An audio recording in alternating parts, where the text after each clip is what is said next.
my sound is like kind of eclectic almost to a point, but I imagine it's not contrived, so I don't really try to be eclectic, it just kind of happens. So when I go in the studio, I like sit down, make something, I have no idea what's going to come out. So I could make disco for a bit, and then I make techno, and it's kind of annoying to be honest at some points. But I suppose it's good in the kind of way that I came up from like a background of a lot of different music, and now I'm kind of trying to bring all the influence together. And not really having a sound, I think, is like there's good sides and there's bad sides to it, because I'd hate to be a producer where you kind of knew what you'd expect every time.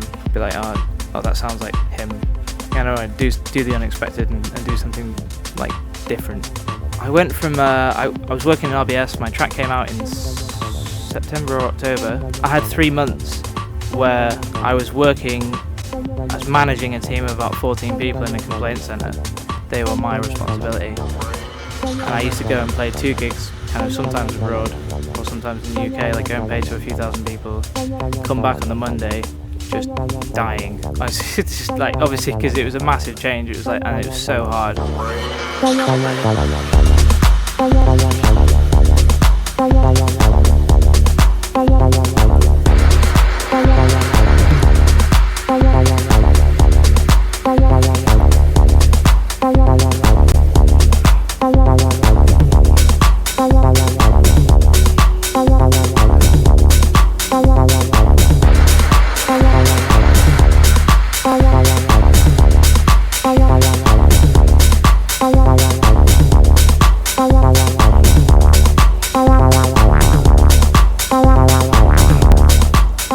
I plan my steps up to a point. I mean, I never plan them too much. I never stick to the plan. Like, I plan it, and then it won't happen exactly the way I want it to. But let's say if I'm playing after Nina Kravitz, which I was today, I would maybe start my set a bit more like what she's doing, so it's not a massive drastic change.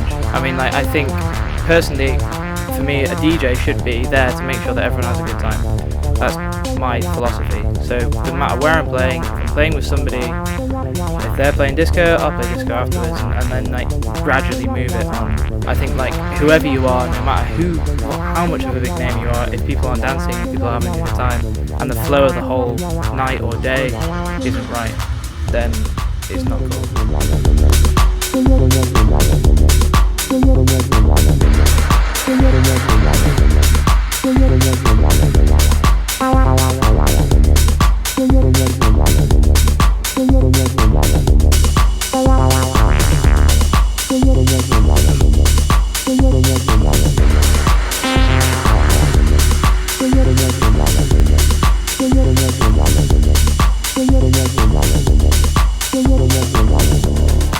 I really can't call myself a purist. I kind of got into it like 18, kind of going out.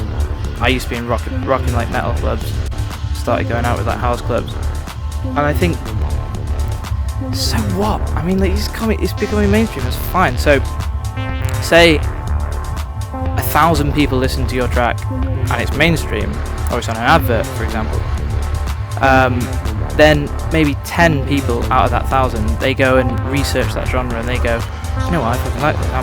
I'm gonna do and think about it and like try and get into it a bit more. And then you have 10 people that are into the underground, that fuels the underground.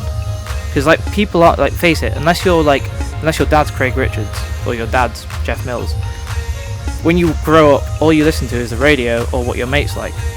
And if you don't meet the right people, you'll never listen to like underground music. So you've got to get it from somewhere, and especially with like YouTube and SoundCloud now with like recommended links, and people can like, if you click a few clicks on YouTube and you can find like amazing music that you'd never heard before.